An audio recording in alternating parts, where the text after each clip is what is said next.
What I want to talk about is what fuels the way we make decisions to place cattle on feed, both as a company and for our customers as retained ownership people as well, and how we can add value to both the feed yard side of the business and to your side of the business with our the relationship between the two, the dynamics between the two. So we'll touch on some of the risk management deal, but that's really not what this is about so much as it is about relationships here. Okay, I don't know if you got any here, but there's a lot of those old cowboys out there. Seeing a lot of changes. You know, you all know some of them. None of them came to the meeting today, you know, because they're not interested in that. But there's a lot of resistance to change in our business, but change is inevitable. Adaptation and survival are optional. I've got that on a plaque on my desk, you know, on a sign there that I was given by a good friend, and we worked for a company at the time that was going through a lot of changes, and it's a good thing to keep in mind, and our business is changing. Pratt Feeders, commercial cattle feeding business. Our flagship feed yard is at Pratt. Got a capacity of 38,000. I explained a little bit about what we do. We've got a total capacity of about 100,000 cattle between 4 feed yards. The company will feed, you know, and basically we're feeding for occupancy. You know, there's some companies will feed all company cattle, some people are all customer cattle. We're going to try to feed cattle to maintain occupancy where we can, where we encourage joint ventures with customers and some things like that. So that's kind of our business model. Pratt Feeders has a capacity of 38,000. Ashland Feeders about 15, and Hayes Feeders at Hayes, Kansas, about 15 or 16,000 there. That's about it. And Buffalo Feeders at Buffalo, Oklahoma, and that's just about 40 miles south of our Ashland feed yard. They hold about 32,000. So there is our website. So if you want to look it up, there's pictures there of all of our managers and phone numbers and contacts for the feed yard. So while we're at it, I just stuck in some pictures of the feed yard. This is at the Pratt yard. A picture up there of the loading facility and the mill and the alley and the cattle working facility. Pratt is, if you ever come out there, and I know a few of you have been there, it's kind of unique. It's built on what was an old B-29 training base in World War II. They built the thing in like 1943 and closed it all down in 1946. They trained pilots there. They were building the planes in Wichita. So we've got huge aprons behind those bunks. We've got paved alleyways, which is unusual in a feedlot. Most of them don't. And then, you know, probably have 60-foot aprons behind the pen. So it's a little bit unique there that way. That alley that you're looking at, that feed truck's coming down, is 1.3 miles long. So, you know, we're not spread out, you know, in a rectangular type business like a lot of feed yards. We've got, we're kind of in a triangle. We have a runway going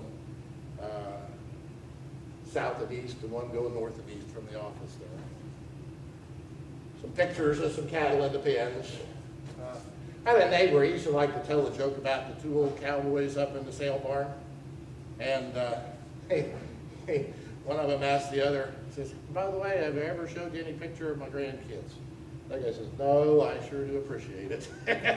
But mine are that good looking, so I couldn't help myself. So that's their first pen of cattle. They're cattle feeders. So. And like I said, major changes are currently affecting the stocker cattle and cattle feeding business, and our survival depends on the ability to adapt. Okay? When we get into these things and we start talking, I've got some charts and stuff, and I put it in a book, and some of the charts are kind of busy, and I apologize for that, and I don't really need to spend a lot of time on them, but if there's ever questions, stop in the middle here. Just raise your hand, and if you want some more explanation why, rather than wait till the end for question and answers. If you got something you want to ask, that's fine. Some things that have happened in the last few years, obviously, are the impacts of energy costs, both freight to the feed yard. I mean, the transportation of cattle, we used to buy cattle all over the country, and still do, but it's a much bigger factor now that freight's $4 a mile than when we used to get trucks running for $1.80 and $2 a mile. So you have to be pretty sensitive to where cattle are and what they'll actually lay into your feed yard at, and it's going to impact some decisions. I know, you know, cattle that we used to buy now, would have come from this area or even further east, find their way to Pennsylvania or to southern parts of the Corn Belt up there because mileage or cheaper grain or some things like that. Freight to the packers has become a bigger issue than it used to with $4 trucking. You used to see, when you see regional differences, if you ever listen to the market reports, and they'll say, Nebraska traded cattle at this, and Texas traded cattle at this, and Kansas somewhere in between. Those differences are a little more pronounced than they used to be because it's harder to move cattle from Kansas to Texas or from Kansas to Nebraska. It offsets some of that, so you'll see more regional differences there based on the cost of moving cattle around, and obviously basis on cattle and grains, that's pretty much a freight factor there from what corn is worth in one spot versus another and where it's produced and where it's used. Energy affects production costs, certainly in the feed yards with our roller mills, our flavors powered by natural gas, that's a big cost, and obviously crop inputs are expensive. The higher grain cost has this huge impact on cost of gain, which really starts to differentiate between cattle, again, about the efficient cattle versus the less efficient cattle. As our costs have gone up, efficiency becomes very important, no matter at what level you're looking at. The impact of the grain cost on the ravages means there are no cheap feedstuffs anymore. Somebody say, well, corn's pretty high, I'm going to switch to this or that. Those commodities can move around. $7 corn got a heck of a lot of alfalfa plowed up out in our country. There isn't going to be cheap hay with corn as expensive as it is. The ethanol industry in the last few years has had, it depends where you're at, how mixed an impact that is. It's obviously raised the basis levels if you're close to one of those plants. You also may have the benefit of feeding some of the byproducts, but it's competition for corn and it's raised the basis level for our grains, and it is what it is. However you feel about subsidizing that industry versus the rest of the industry, it's out there and it's part of the fundamentals of our business now. In terms of the commodity prices, the role of the funds, we've always heard about the various investment funds that have shifted more of their money towards commodities. That's happened over the last several years. At times they've had positions in there that may be bigger than the number of cattle we have on feed, and as they move money in and out for reasons that may or may not be tied to daily shifts in fundamentals, why they become the 800-pound gorilla in the market, and they'll make the market move dramatically. So the potential shifts in the government policy, we saw one of them here that just took effect January 1st, pressured by perceived food inflation and budget pressure. Both the government was paying to the blending credit to the ethanol business. They didn't like that, plus the idea that it was creating higher food prices. They made a shift in government policies. There will be more to come, I'm sure, but those are things that in the end just add to the volatility of what we're doing there. Regional droughts. You guys had a drought here in 07.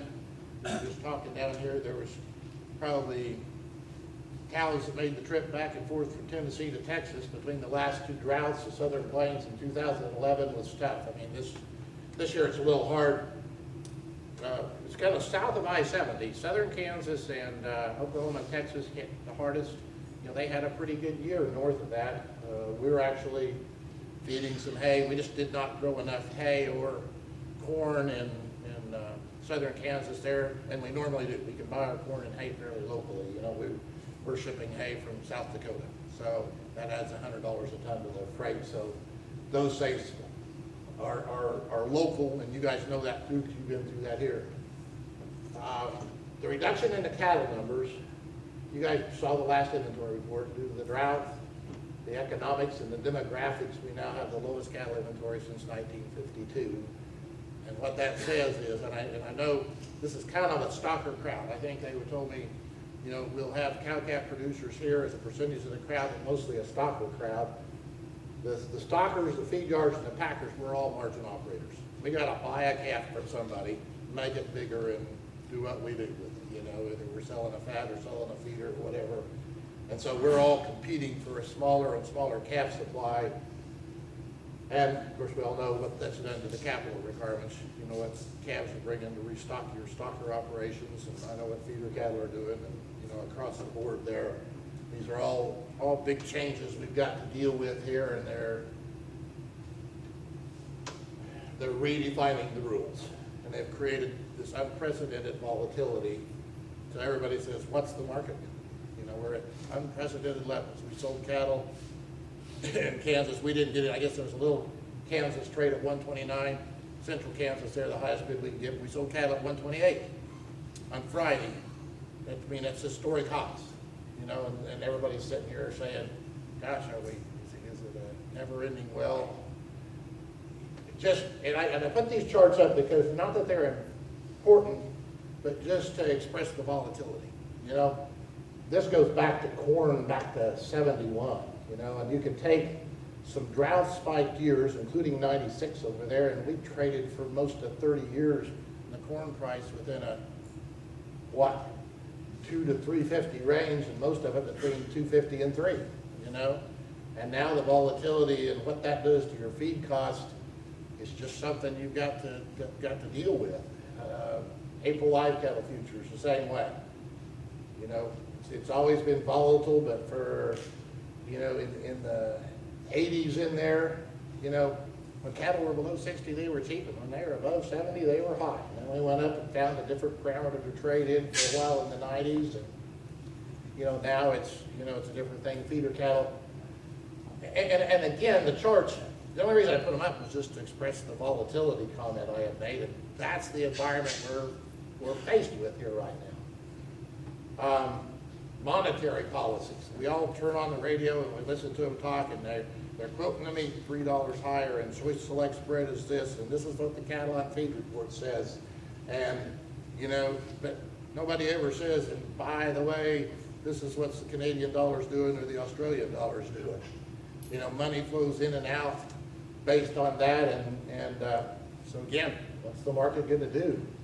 There's the Canadian dollar futures. I never watch that. I don't keep it on my computer or anything else.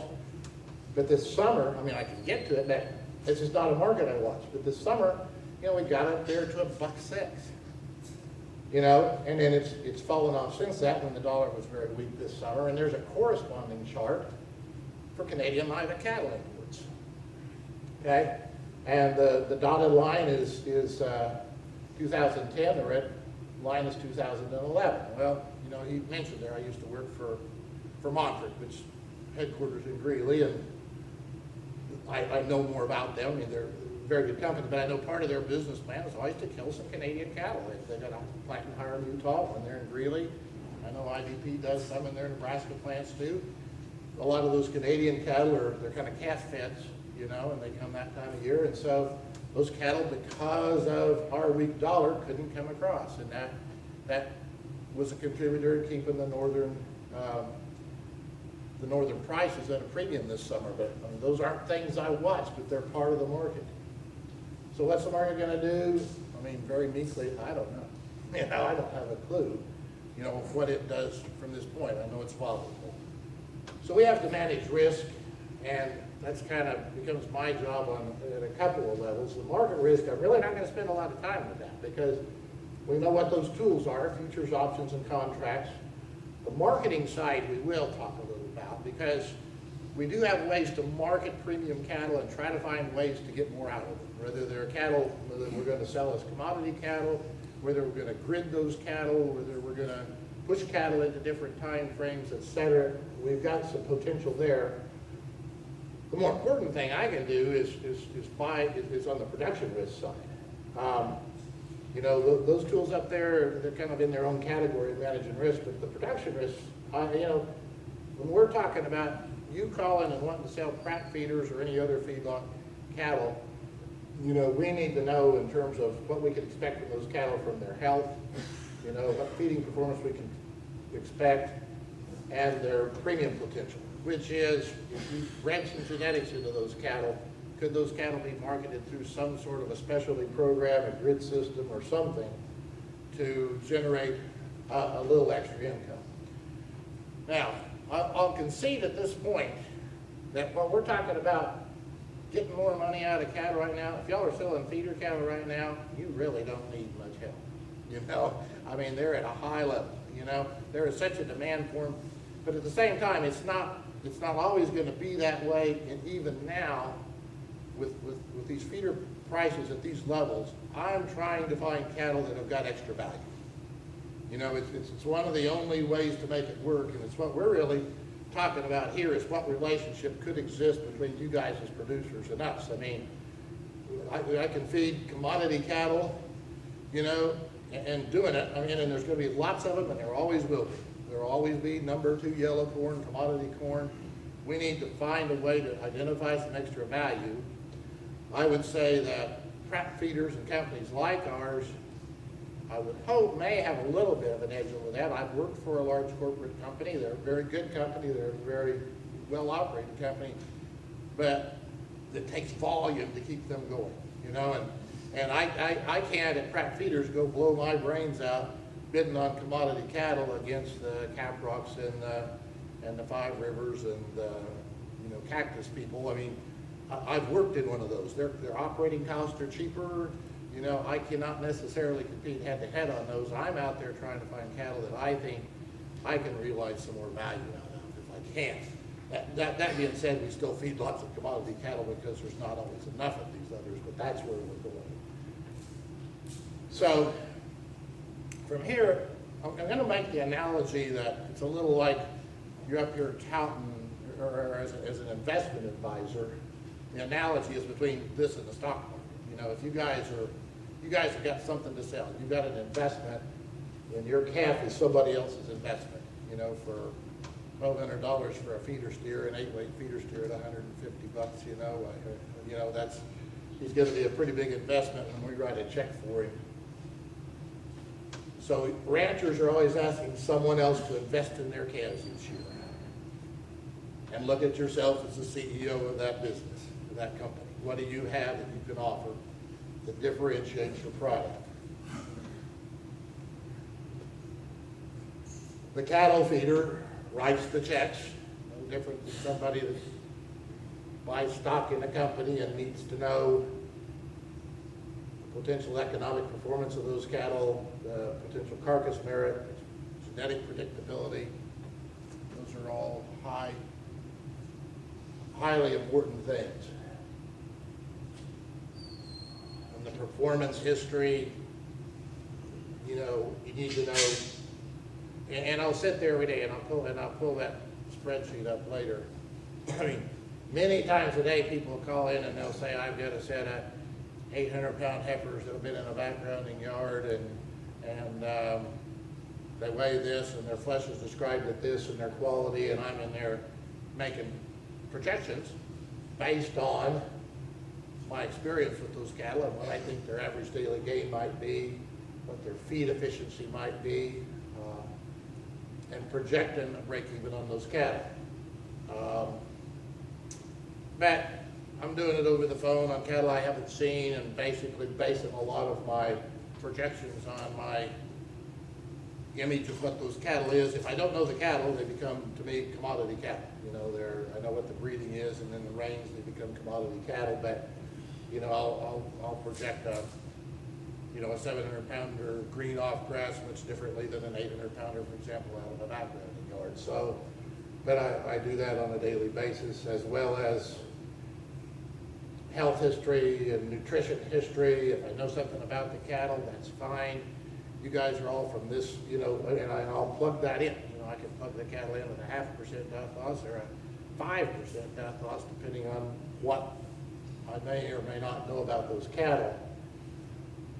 And I think that's what, you know, as you decide what cattle to buy, you're basing how you come out based on how those cattle project. Okay, this information is about always available, and it doesn't matter how you're selling the cattle. You'll know these factors, how many of them are, about what they weigh. You know, if you talk to your order buyer and he's at the sale barn, and you can get these figures. asking price, and if they're being sold in the country, weighing conditions, delivery date. All those are questions that you need answered before you can establish the commodity price, and you can make these other projections based on that. And obviously, you guys are aware of your marketing options. How many of you sell cattle direct to an order buyer? How many sell cattle direct to feed yards? Here. Okay. How many use an order buyer to place those cattle? I have order buyers from this area that call me. Okay. So how many cattle go through the direct marketing, the livestock auctions? Quite a few. So, okay. I mean, those are all valid ways to market cattle. Then there's retained ownership.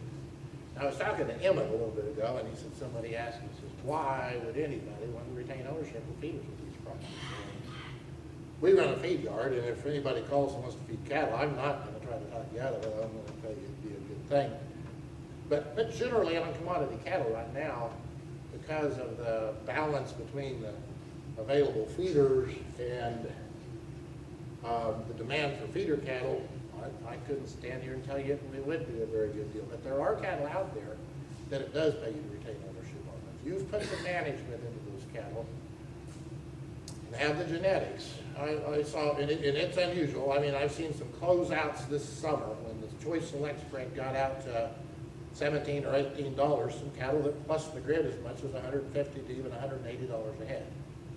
Okay, if you've got those kind of cattle, then you're not going to get that selling them any other way. You're not going to realize that any other way but retaining ownership. I know as you guys are stocker operators, you're saying, well, I'm not the guy that turns the bull in with the cow. You don't make those decisions, but you do make the decisions. I mean, if it's important for me to develop those relationships, so is it with you, to go out and buy the right kind of calves. We have a customer right now that he feeds all his cattle with us. He's got grass in the Flint Hills, so they're in Kansas. It's double stock grass, and they'll turn those cattle out in May. Well, and it's kind of a program. We go buy the right kind of calves, you know, and our company retains a portion interest in them. We buy the right kind of calves, we put them on the program, we manage the cattle as they come through, try to maximize the product when we go out. So he doesn't turn the bull in with the cows either, but he's targeting those kind of cattle to try to find value. And one of the things, by the way, and I'm not going to spend much time on it, but when we talk about managing those cattle as they come out, we are moving towards some individual animal management, which will be let us move that a little higher up the scale of what we think we can do in terms of managing those cattle against grid possibilities.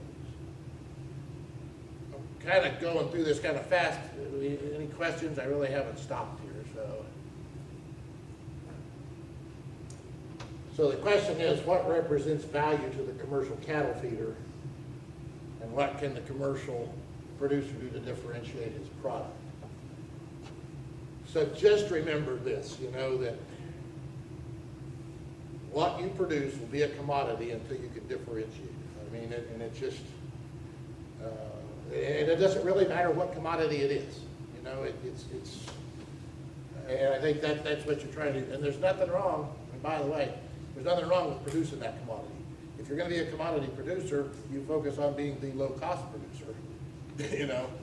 But that's what your focus has got to be, utilizing what you have, if it's your feed resources or whatever, then if that's your niche, that's fine, but it will be traded as a commodity.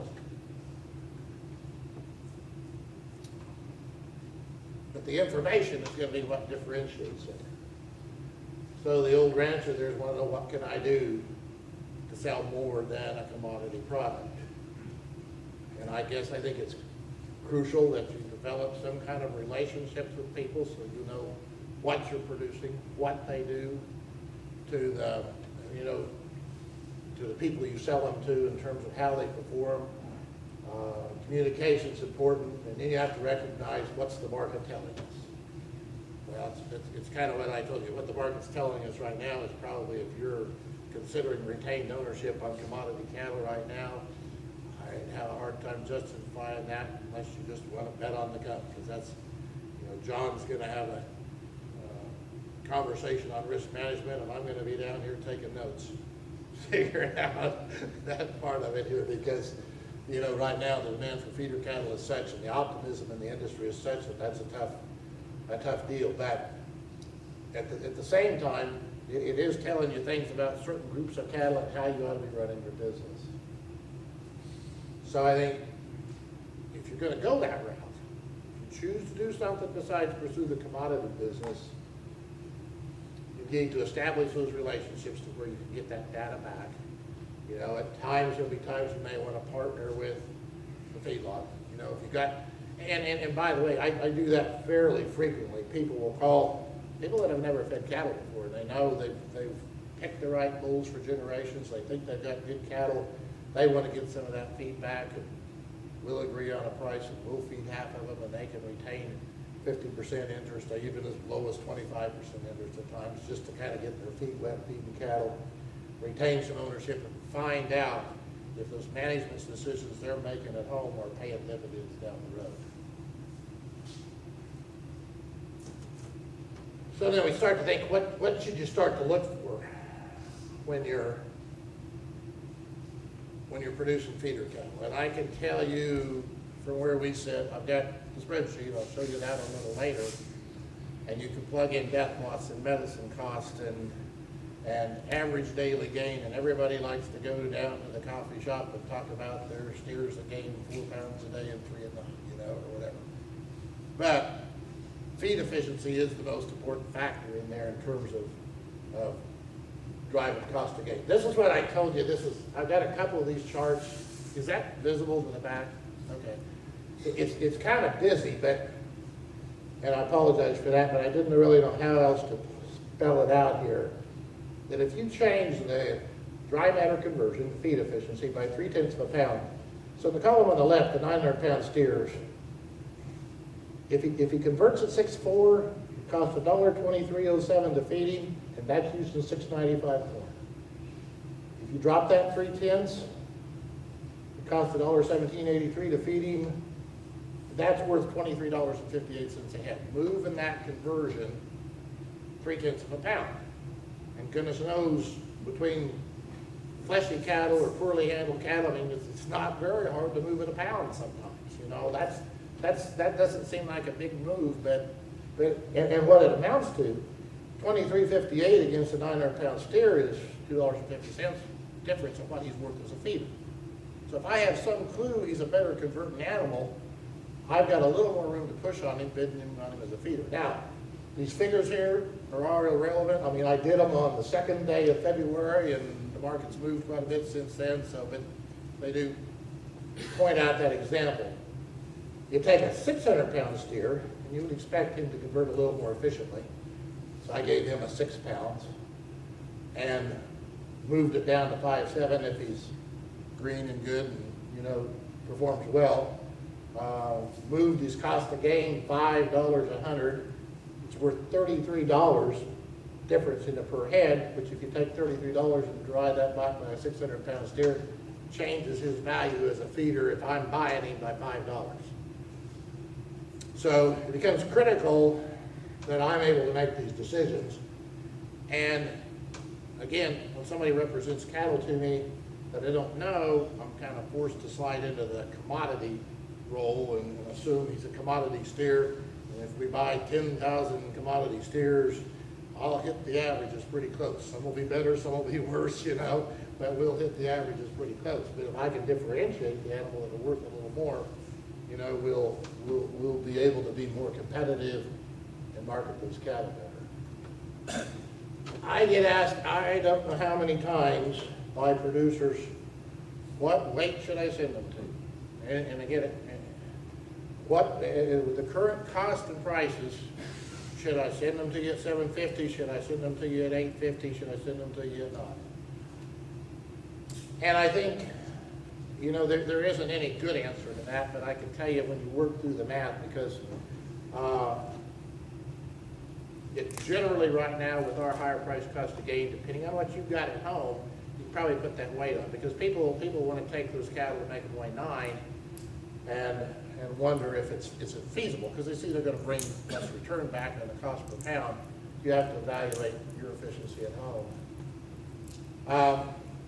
And also the freight versus feed cost. Somebody says, do you want to load 82 head of 6 weights and haul them out, or 55 head of 9 weights and bring them and haul them from, I just picked Lexington, Tennessee to Pratt, Kansas. It's right at $6 a hundred to get one there, which is more efficient for you. And I think the answer really comes back to you guys and what can you do there in terms of putting weight on.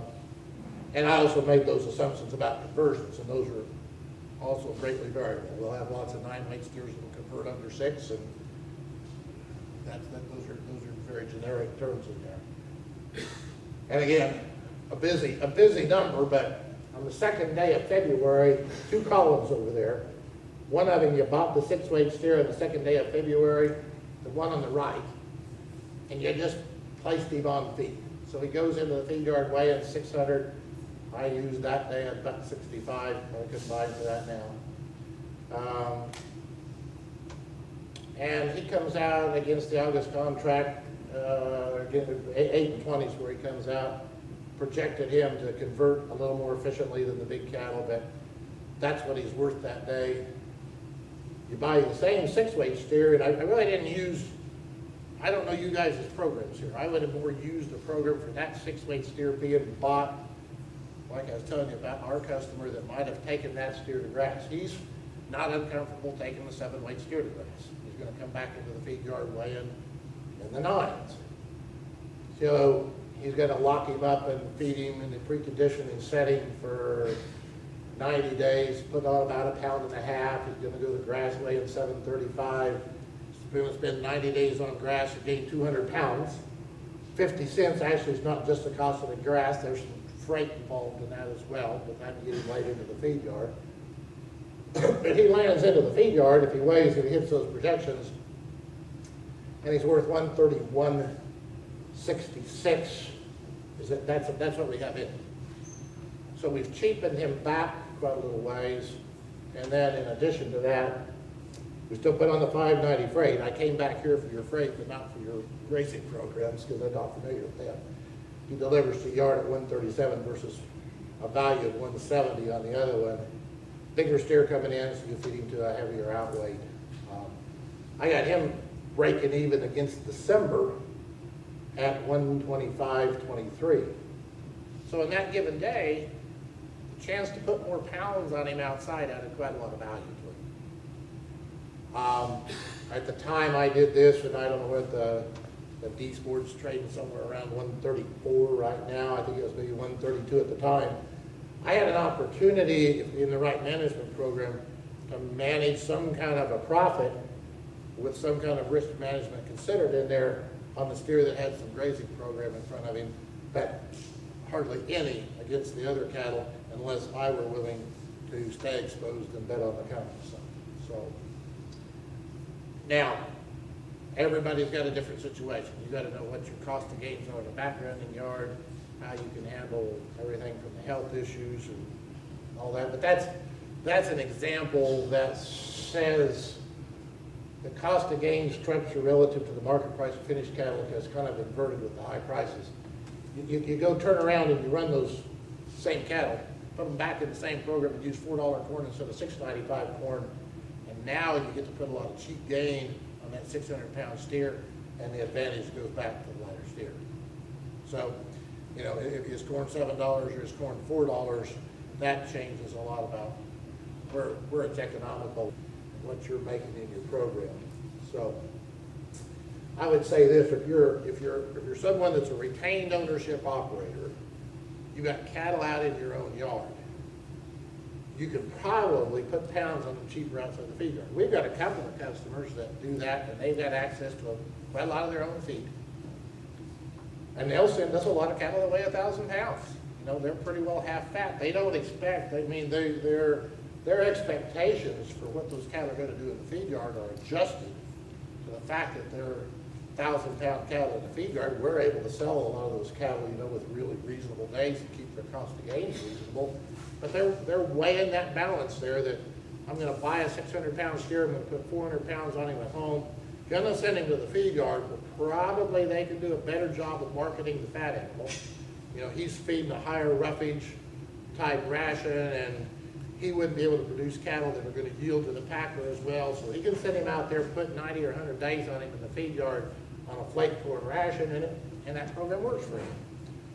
Would that program work for you guys? I mean, you guys know your operations, but that's his deal. Go buy a 550-pound, 600-pound calf and make them weigh 1,000.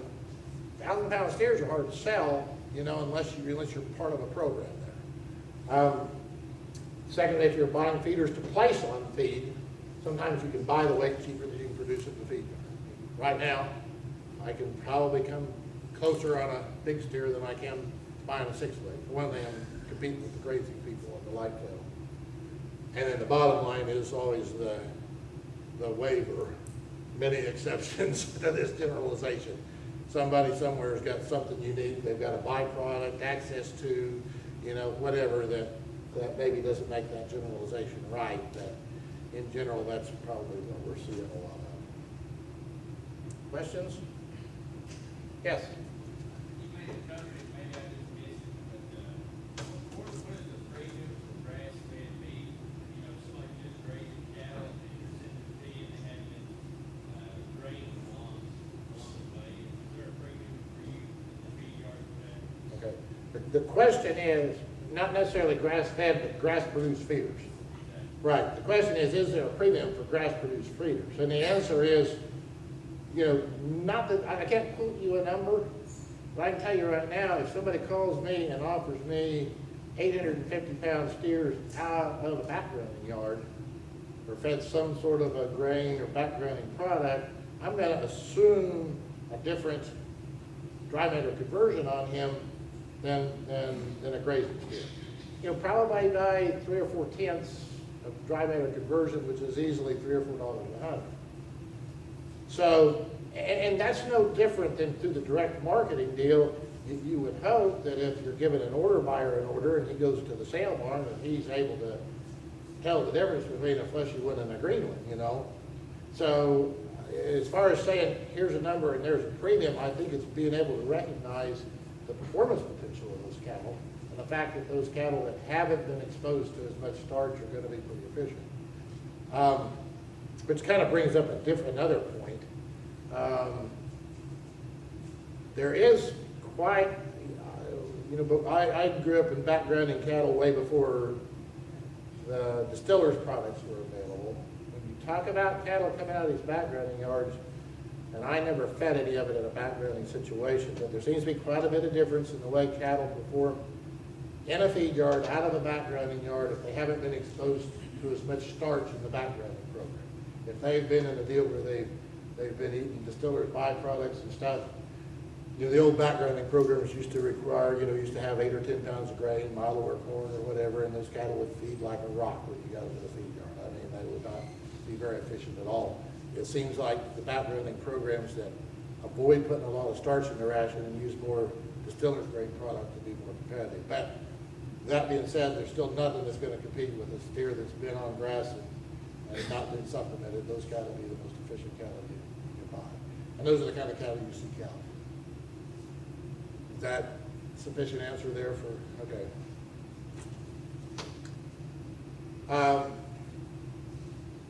The other question I get, not just about weights, but when do you want them? When would you like to have them?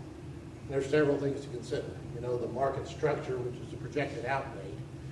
And again, this isn't about risk management, but since we're risk managers, I'm sensitive to where can I manage risk on cattle. So, you know, if I could buy cattle with an out date that projects out into December when the board's at 134 versus August when the board's at 129 or whatever it is right now, you know, I'm going to be sensitive to that. Basis projections become important. And feeder cattle availability. I was talking to a friend the other night, and again, we had the spreadsheet up. I'm going to show you here in a minute, but he was wanting to buy some cattle, and he wanted to know kind of what they'd be worth if he wanted to sell them coming out. And he was looking at what can I afford to give for them, what can I project to be worth if they're coming out the 1st of August, and we kind of were bumping dates around in there, you know, and are they worth more if they come out in September? I said, well, keep in mind, cattle availability is much different in September and October than it is the 1st of August.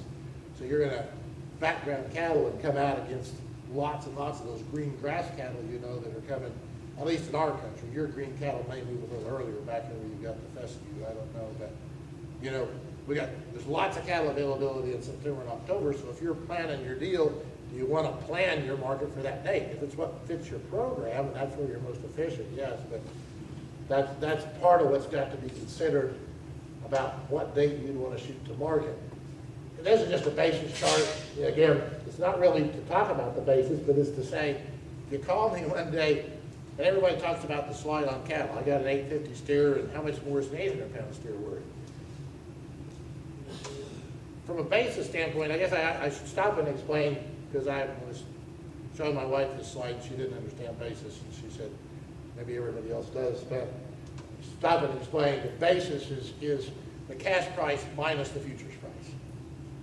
So last week we sold cattle at 128, the February futures were at 128, I don't remember what, 47 or whatever they were. We had a minus 47 cent basis and we lifted our hedges, okay? But if you're a hedger, that becomes important. So, and we have seasonal trends and basis, and that's all this chart is showing you what those seasonal trends are. And so sometimes when I'm buying feeder cattle, somebody will call and they're going to offer me an 850 that may project me for a May out date. And historically, the May basis is better than the June basis, you know. I mean, you can tell what it does there. And it does it over a 30-year time period, or in years that we've differentiated as weaker or strong basis years. So the fact then that the steer comes in light, and now he's an 8-weight steer, that moves him in his basis projection, doesn't necessarily make him worth more to you. So the same thing happens, you know, on the 30-year chart. There's some months that are traditionally bad. Some explanation for why that happens, and it's just kind of abroad. The commodity brokers can tell you more about it. That usually you're putting in, typically over 30 years, putting in some kind of a seasonal high in the first quarter, second quarter, you know, April in there sometime. And then the cash market's moving down, anticipating summer lows, and that's what generates the basis deal. That becomes a factor when I'm bidding on feeder cattle, knowing what they weigh and when they come out if I'm trying to manage my risk at my side. Any questions about that? We deal with the same thing, you know, basis on corn or basis on anything, but that becomes an important part of it.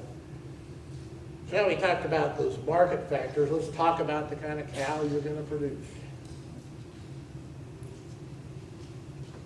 This kind of goes back to your seed stock people, but it's really not any different for you guys as you go out and seek out the right kind of calves to buy. The fastest way to get genetic changes is in the sires you select. And that's what I'm saying. There's even with the economics we've got now, there's cattle that for you to retain full benefit from, you need to feed them. You know, we had a set of heifers, and the guy knew what he had, and he retained ownership. They made 30-some% prime, you know, and time's up. Oh, okay. My wife's telling me my time's up. And so, you know, they plus the grid, $150 a head. There's no way he gets paid for that in the feeder cattle market. I can't pay him that. For one thing, I don't know what the choice select spread is going to be by the time they get marketed, but I've got to, you know, I cannot pay him that premium for those cattle. I can recognize it could be there, but I can't manage those cattle that way. I can sure pay him part of it, but I can't get him all of it. So we'll hurry through here. Maintain records. Various programs, agent source verification right now, probably not paying any premium for it. The move of the Japan market away from that may negate that value, but there are programs out there that do add value. We don't feed naturals, but some people do. Any of those things, if you can kind of retain records for, will be good. BQA guidelines, we try to have most of our cattle handling people have attended BQA classes, and you guys should too. That involves everything from vaccination, location, proper cattle handling, proper care, those kinds of things. Do what's best for the cattle and pay attention to detail. Kind of back to what we were talking about in the carcass stage, so we'll hurry through here. Immunity, we had this conversation out there too at the breakfast table. Right now, cost of cattle what they are, you can't hardly afford to buy a wreck. You know, you can't afford to have health problems. So you need to nail that down. And so, you know, between what cattle costs and medicine costs and the cattle you have to rail and realize out cost, you cannot afford to buy a wreck, or if you do, you better buy them cheap enough. But immunity does not necessarily come in a syringe. You know, there's a lot of things that go behind that. You know, people have, you know, back 45 programs and all this stuff, you know, that, and that's great, and you like to see that. But we'll have cattle we feed for a year in and year out. Some groups of calves will be a bit more trouble, whether it's, and you go as far back as looking at what mineral package are they using and some things like that to try to find out why you might have a little bit more health problem with one than the other. That, again, comes down to you build a history and you document it here. This chart's been around for a long time. You know, I think I saw that in the animal science class 35 or more years ago. You know, the point of the calf's lowest resistance is at weaning time, and it's usually the time when we challenge him the most. So any way you can get away by avoiding that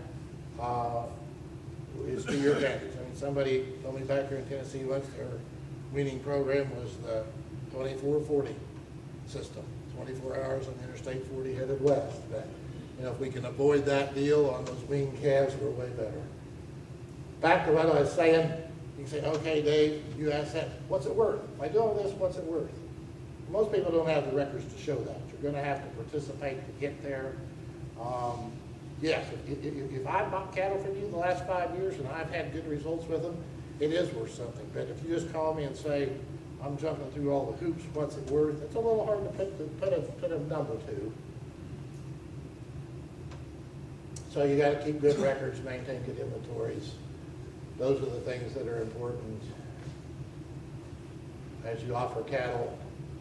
Again, we're moving more and more towards managing groups to fit grids, towards eventually individual animal management. We're working on a project that involves that now. So, and I think your input resources, if you're running your ranch, you're the CEO of your company, you have that to sell. Your resources to lead on are that list plus others. A good many of those people are here in the room tonight, or part of your trade show, or some things like that, you know, that can be supportive and get to that point.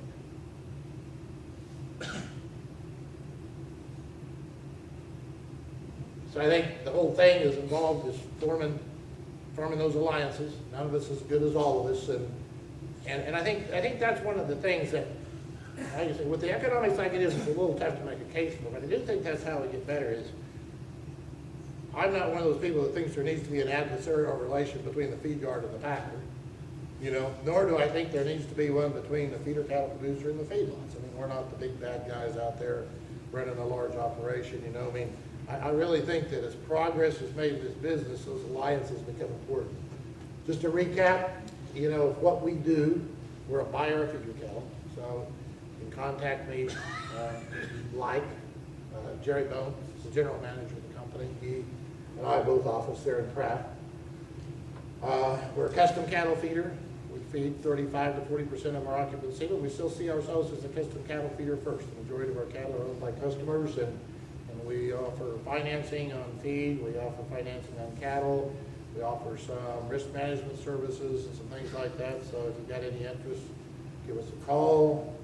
We may enter into joint venture cattle feeding agreements.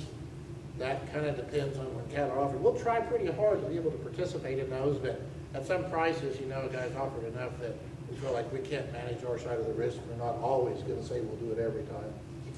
And we're also in a position to seek marketing opportunities for finished cattle. So if you do have those other kind of cattle, the thing, if you're going to sell them for more as feeders, you got to get more for them as fats.